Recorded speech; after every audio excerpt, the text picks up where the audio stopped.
এসো, এটা আমার বাড়ি। না না সরি, এটা আমাদের বাড়ি। আজ থেকে আমি আর তুমি এখানেই থাকবো।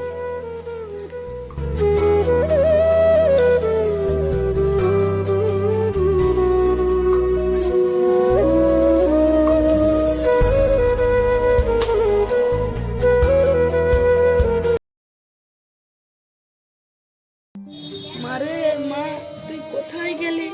আজ কয়েকদিন হয়ে গেল তুই আমাকে ছেড়ে চলে গেলি। যাওয়ার সময় এই তোর বুড়ো বাপটার কথা একবারও মনে পড়লো না? আমি কি এমন অপরাধ করেছিলাম তুই আমাকে এইভাবে একা ফেলে চলে গেলি? জানি না তুই এখন কোন হালে আছিস, মরে আছিস না বেঁচে আছিস, আমি তাও জানি না। ছি ছি, এ আমি কি ভাবছি? হে আল্লাহ, আমার মেয়ে যেখানেই থাকুক না কেন তুমি ওকে ভালো রেখো, তুমি ওকে ভালো রেখো। মারে মা, তুই কোথায় গেলি? আজ কয়েকদিন হয়ে গেল তুই আমাকে ছেড়ে চলে গেলি। যাওয়ার সময় এই তোর বুড়ো বাপটার কথা একবারও মনে পড়লো না? আমি কি এমন অপরাধ করেছিলাম তুই আমাকে এইভাবে একা ফেলে চলে গেলি? জানি না তুই এখন কোন হালে আছিস, মরে আছিস না বেঁচে আছিস, আমি তাও জানি না। ছি ছি, এ আমি কি ভাবছি?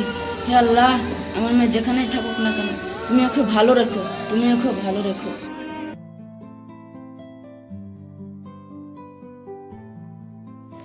কই গো, কোথায় গেলে? ভাত খেতে এসো। হ্যাঁ যাচ্ছি।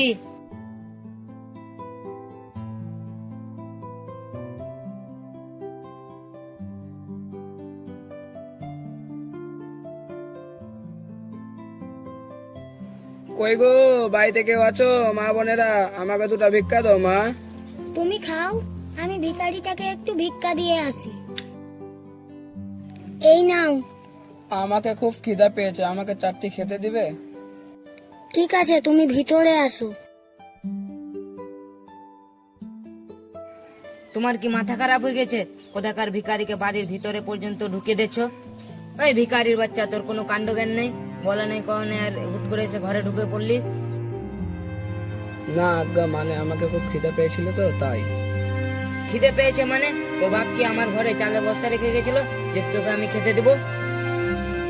ছি, গা দিয়ে কি বিচ্ছিরি গন্ধ বেরোচ্ছে, মনে হচ্ছে এখনই বমি হয়ে যাবে। এরা ভিখারির বাচ্চা। হে আল্লাহ, আজকে গিয়ে আমার কপালে কোনো খাবার জুটবে না। রিজিকের মালিক একমাত্র তুমি। তোমার মনে যেটা ভালো লাগে তুমি সেটাই করো, এই নিয়ে আমার মনে কোনো দুঃখ নেই। হে আমার মাবুদ, আমাকে যতই দুঃখ দাও না কেন, কিন্তু সহ্য করার মতন আমাকে শক্তি একটু দিও মাবুদ, দিও।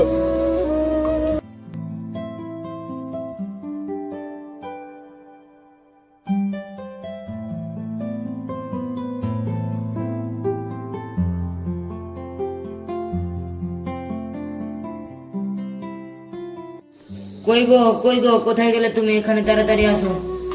কি হয়েছে তোমার? কি হয়েছে? তুমি আরাম কেন করছো? আমার সব শেষ হয়ে গেল গো। আমি এখন রাস্তার ভিখারি হয়ে গেলাম। আমার কারখানাতে আগুন লেগে পুরো ছাই ছাই হয়ে গেছে। চিন্তা করো না, আল্লাহ চাইলে সব ঠিক হয়ে যাবে। এই শুনো, তোমার বাপের বাড়ি থেকে 2 লক্ষ টাকা নিয়েছে, আর ওই টাকা দিয়ে আমি নতুন করে ব্যবসা শুরু করব। তুমি এ কেমন কথা বলছো? আমার বাবা দিন আনে দিন খায়, সে এত টাকা এখন কোথায় পাবে? তুমি তো ভালো করেই জানো আমার বাবার অবস্থা। কিভাবে দিবে? অথচ তো আমি জানি না। আমার টাকার দরকার, আমার টাকা চাই। আমি কিভাবে টাকা এনে দেবো? কোন মুখ নিয়ে বাবার কাছে যাবো? আর সেই বা এত টাকা কোথায় পাবে? তুই টাকা এনে দিতে পারবি কিনা বল? না, আমি কোনো টাকা এনে দিতে পারবো না। দিতে পারবি না? না, আমি পারবো না। তুই পারবি না? না, আমি পারবো না। তাহলে এক্ষুনি আমার বাড়ি থেকে বেরিয়ে যা। না, আমি যাব না। আর কোথায় যাব? এখান থেকে আমি এক পাও নড়বো না। তুই যাবি না? না, আমি যাব না, মরে গেলেও যাব না। আমি তোকে 1 তালাক, 2 তালাক, 3 তালাক, যা আমার বাড়ি থেকে বেরো।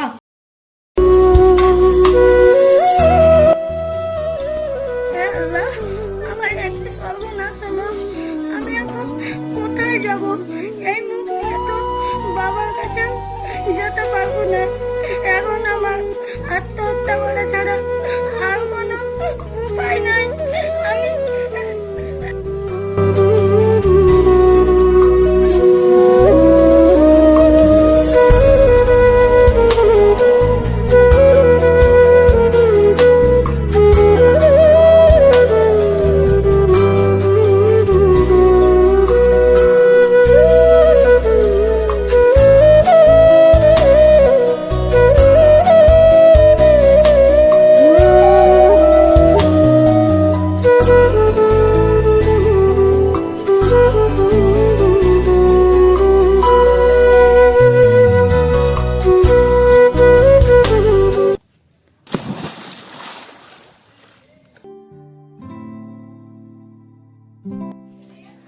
দিলবার, নদী ধারে কে মরে পড়ে আছে রে, চল তো গিয়ে দেখি। হ্যাঁ চল চল। আরে এটা আব্দুল চাচার মেয়ে সোহানা না? তাই তো রে, এখনো বেঁচে আছে রে। চল ধর ধর ধর উঠা ধর ধর উঠা। ধর চল।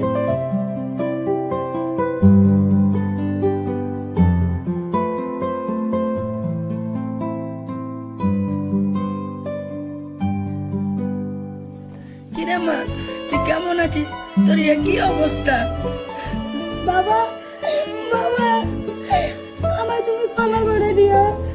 আমি তোমাকে না বলে একজনের সঙ্গে পালিয়ে গিয়েছিলাম এবং আমরা বিয়েও করেছিলাম, কিন্তু সে আমাকে তালাক দিয়ে দিয়েছে। তাই জন্য আমি কি করব কিছু বুঝে উঠতে পারছিলাম না। তাই জন্য আমি আত্মহত্যার পথকে বেছে নিয়েছিলাম। চুপ পাগলি, আল্লাহ যা করেন তা মঙ্গলের জন্যই করেন, দেখবি সব ঠিক হয়ে যাবে।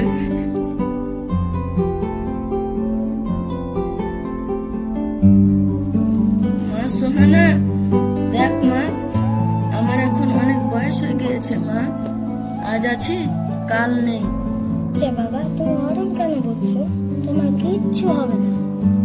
মা সোহানা, তোকে একটা কথা বলবো, তুই রাখবি? হ্যাঁ বাবা বলো। মারে, আমি আর হয়তো বেশি দিন বাঁচবো না, তাই আমি থাকতে থাকতে তুই বিয়ে করে ফেল মা। না বাবা, আমার সঙ্গে এত কিছু ঘটার পর আমার আর বিয়ে করার ইচ্ছে নেই। ওরকম কথা বলিস না মা, আমারও তো ইচ্ছে হয় তোকে বধূ সাজে দেখতে। আমার কথা মতো রাজি হয়ে যা, দেখবি তুই সুখী হবি। আমি একটা ছেলে দেখে রেখেছি মা, সে দেখতে খুব সুন্দর ও ভদ্র, তুই রাজি হয়ে যা মা। ঠিক আছে বাবা, তুমি যাতে খুশি আমিও তাতে খুশি। বাড়িতে কেউ আছেন, আমাকে দুটো ভিক্ষা দেন। তুমি খাও, আমি ভিক্ষাটা দিয়ে আসি।